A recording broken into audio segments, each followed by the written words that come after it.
saq qalğuchilarning xarakteri va Uyg'urlar.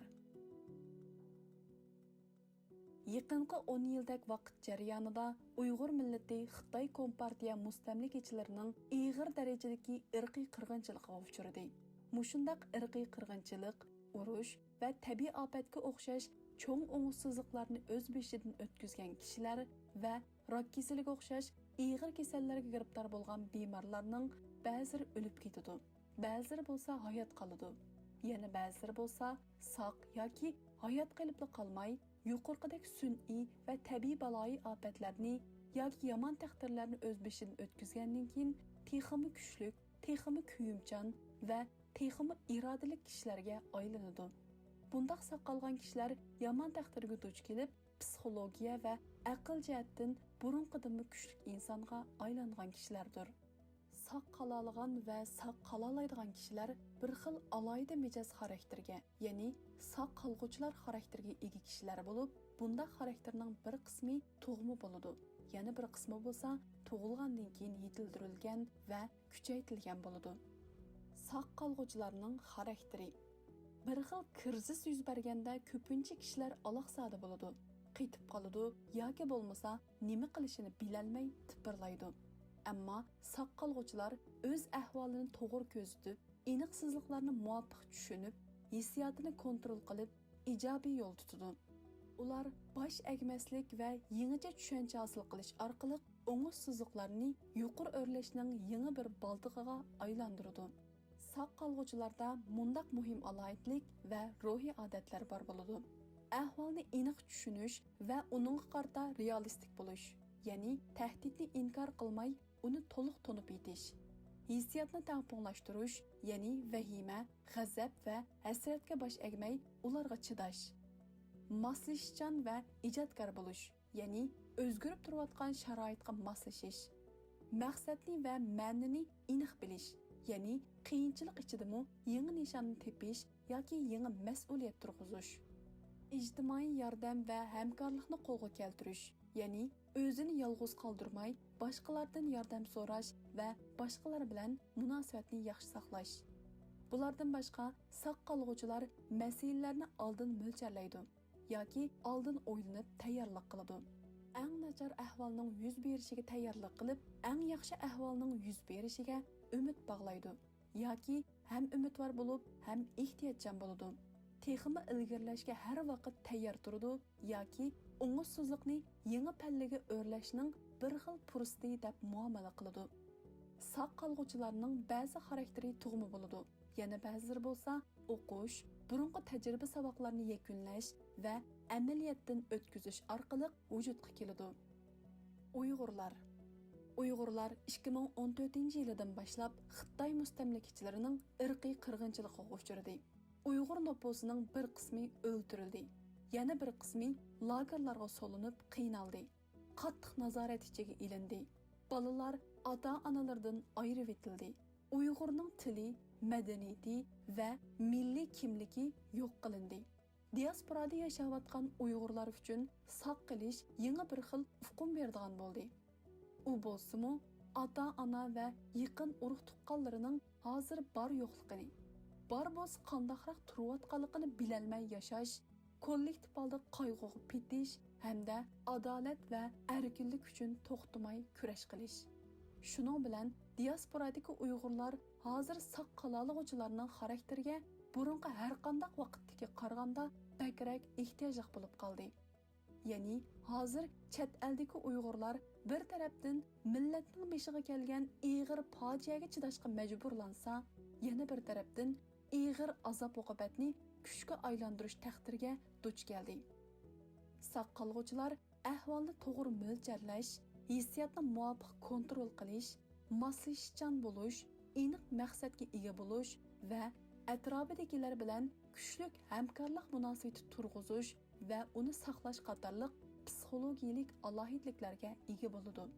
Bularning hammasi tug'ma sifatlar bo'lmasdan, ularni kishilar o'z hayoti jarayonida yetildiradi.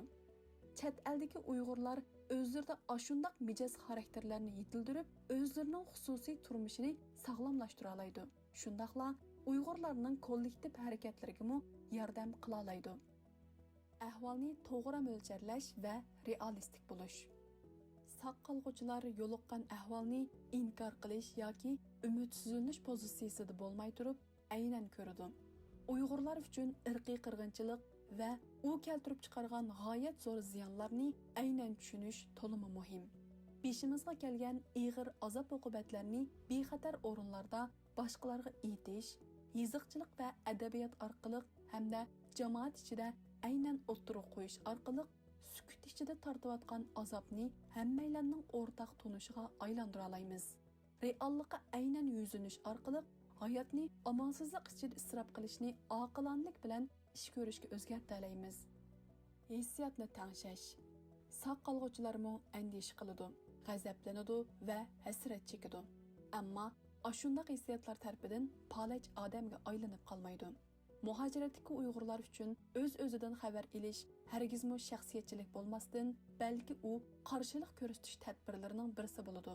Ehtiyotchanlikni takrorlash, ruhiy jihatdan davolanish, duo, ibodat qilish va ko'nglini ijobiy usulda ifodalash orqali Uyg'urlar andisha, g'azab va hasrat qatorliq kuchli salbiy hissiyotlarni aniq tushuncha va harakatlantiruvchi kuchga aylantira oladi. O'zini sog'lomlashtira olgan kishilar boshqalarga yordam qilish iqtidorini kuchaytiradi. Moslashishchanlik va ijodchanlik. Chet ellarda har qaysi davlatlarga tarqalgan Uyg'urlar yangi til, yangi madaniyat va yangi siyosiy tuzumga moslashishi kerak. Saq qolg'uvchilar o'zgarishni o'zlari uchun foydali narsaga aylantiradi. Uyg'urlar o'zlarining moslashishchanligini oliy maktab, texnologiya sohasi, media va siyosiy institutlarda kuchli kishilik munosabat to'rlarini barpo qilish qobiliyatiga aylantirib, surgunda xalq bo'lib yashash holatini lobbichilik qilish va madaniyatda qaytadan gullanish sahnasiga o'zgartiradi. Ishning maqsadi va ma'nosi. Saq qolg'uvchilar azob uqubatdanmi qimmat va ma'no topadi. Uyg'urlarning erkinlik va milliy kimligini saqlab qolish uchun ilib berayotgan kurashi ularni chidag'siz ziyonlarga bardoshlik berishdagi maqsad bilan ta'minlaydi. Balalarga ona til o'rgatish, beshidan o'tkazgan ig'ir kunlarni boshqalar bilan o'rtoqlashish, faoliyatchilarni qo'llash va Uyg'urlarning hozirgi ahvolidan dunyo jamoatini xabarlantirish ishlari chet eldagi Uyg'urlarning hasratini, vatanda vayron qilingan xalqni sharaflantirish yo'lidagi ulug'vor burch va vazifaga aylantiradi. Ijtimoiy munosabatlar. O'zini yolg'iz qoldirish qarshilik ko'rsatishning dushmani.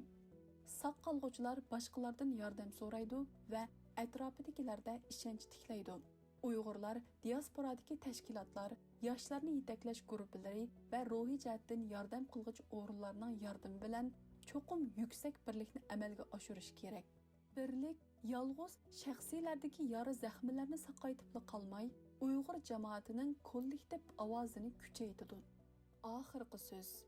Amerikada 1934dan 2009-yillargacha yashagan bir psixolog, ma'rifchi va tadqiqotchi bor bo'lib, uning ismi Al Sebrit. Sebrit apandi kishilarning umutsizligi bosh egmaslik va hasrat ustidan g'olib kelib, davomli yuqorgi o'rlash aloyidliklari haqidagi asarlar orqali dunyoga tunilgan bo'lib, uning asarlari ichida Saq qolg'uvchilarning xarakteri degan bir kitobim bor. Mening mazkur yozmada bayon qilganim o'zimning ashu kitobdan olgan tushuncham va uningdan erishgan ta'sirotlarimdan iborat. Saq yoki hayot qilish deganlik hargizmi pas-palda yashashni ko'rsatmaydi. Balki u o'ng'izsizliklar ichidami o'zini tashabbuskorlik bilan kuchlantirib yashashni ko'rsatadi. Hozir ko'pincha Uyg'urlar ana shunday aktiv yashab, o'zini qutuldirib meng'otadi. Ya'ni ko'pincha Uyg'urlar hozir zulm ichida yashab turibmi, o'zlarini aktiv holda kuchlantirib ketyapti. Hozirgidek bir halqiliq davrda diasporadagi Uyg'urlar vaziyatni to'liq va to'g'ri tushunish, hissiyot va ruhiy jihatda kuchli bo'lish, moslashishchan bo'lish, hozir hayotdan ma'no tepish va boshqalar bilan kuchli munosabat o'rnatish orqali o'zlarining ruhiy sog'lomligini saqlab, adolat va erkinlikka erishish yo'lidagi kurashini uzun muddatgacha davomlashtira oladi. Boshqalarning ruhiy yarasini saqaytish va Uyg'urlarning birligini saqlash yo'lida qilgan har bir yaxshi amal Uyg'ur millatini saqlab qolish yo'lida olgan bir ijobiy qadam bo'lib hisoblanadi. hozirgidek sharoitda saq yoki hayot qila oladigan har bir Uyg'ur vatanni ozodlikqa erishtirish yo'lidagi umid mash'alini ko'tarib mengayotgan bir Uyg'ur qahramoni hisoblanadi.